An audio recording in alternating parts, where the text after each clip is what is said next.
Hello, good afternoon. Welcome to MK Convenience Brokerage. My name is Mohammed. In this short video, I'm going to explain to you how to fill out a workers' compensation accord form. So let's get started. So agency name and address obviously should be your agency name and address, such as let's say if you're working as John's Brokerage, put your address as well. Let's say 2020 Anywhere Street, Brooklyn, New York 11415. That should be your address and name, agency name and address. Producer name, you should put your name over here. Representative name, you can leave that blank. Office phone number, put it down. Mobile phone number if you have. Email address, and that's about it. Then you go to the company, you leave that blank if you have it. The underwriter, if you know who your assigned underwriter is, put it down. Applicant's name, for example, if it's John Doe, you put the name down. If not, you put the corporation or business name on it. Office phone number, if you have it, put it down. Years in business, write down 15 years. Mailing address, where his mailing address is, obviously, let's say 2020 Anywhere Street, Brooklyn, New York. You put that down. You put down today's date over here, right over here. Then over here, their email address, if you have it, put it down. If not, leave it blank. Website address, same thing. If you have it, put it down. If not, leave it blank. What is it? Is it a sole proprietor, business, corporation? Let's say you put corporation down. Then you go all the way to the bottom. Status of submission, what it is. Let's say if it's a quote, you click on quote. Is it a direct bill, an agency bill? Now, some of you might not know what this is. Agency bill is basically you have to pay in one shot. Direct bill is you pay, the customer pays every month to month. So that's what the difference is. I don't want to go down in more in depth. You can check out my channel. I did explain to the difference between these two bills. Payment plan, obviously you're not going to know how it's going to be, so leave that blank. And same thing as this, you leave that blank. Location number 1, highest floor, whatever highest floor is. Street, city, county, state, and zip. You put that information down over here. Obviously, if you have more than one location, you put more than one location down. Policy information, propose effective date, whatever effective date you want it to be or the customer wanted it to be. Propose effective date, same exact thing. Normal anniversary rating date, you put that down. Participation, non-participation is the retro plan. Part 1, worker compensation. Part 2, employer's liability, how much they wanted. I mean, obviously, it's up to them, each accident. If you leave it blank, if it goes to the default setting. Part 3, other states insurance, you leave that blank as well. Deductibles, medical indemnity, you want to do medical most likely. Amount, percentage, other coverages, whatever they need. I mean, you leave that blank, most likely no one goes over this. It's up to your insured how they want it. Divided plan, safety group, leave that blank. Leave all this information blank, you don't really need it for record purposes. Total estimated annual premium, total estimated annual premiums, all state. I mean, you leave this blank, you don't have to really worry about it.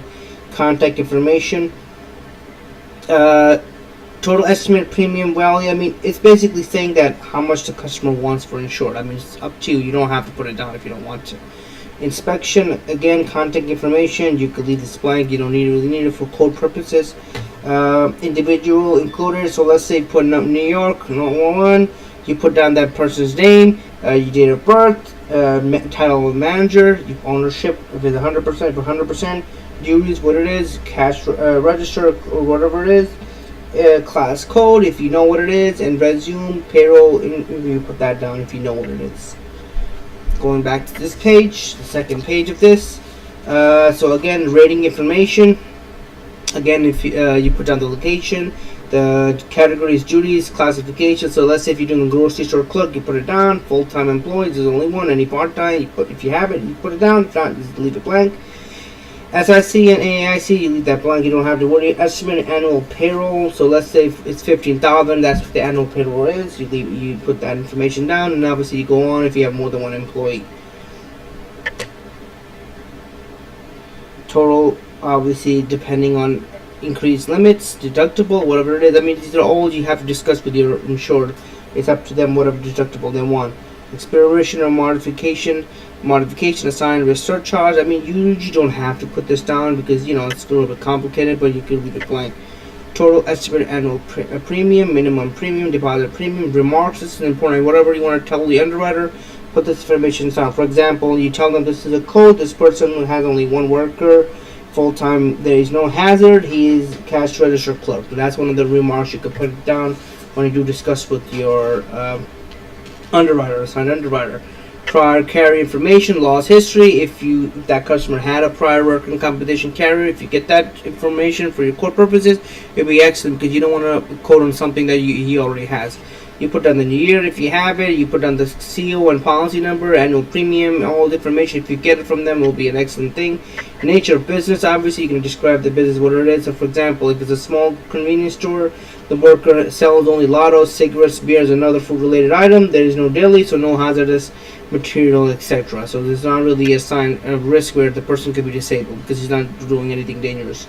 Again, you gotta read through this. Does the applicant own, operate, or release aircraft? Yes or no. Does the do/have past, present, displaying operation, storing, treating, discharging? Again, yes or no. Are any of the perform underground or above 15 feet? Yes or no. Any of the perform or barge, vessel, dock, bridge over water?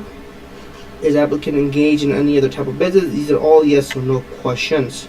Again, you can read through all this on your own. It's a lot of things to read. So once you do all the yes or no questions with the insured, you give this copy of the notice, the privacy notice, one to you, one for yourself. Obviously, you can read through all this. Then once you're done, sign over here, dated, produce a signature, national producer number if you have it. So basically that's it. These are the only purposes you need for quote purposes. Thank you again for watching this video. I hope you guys enjoyed it. If you have any other questions, comment, concern, please comment, like, subscribe to my video. I'll be having more educational, informational videos coming up.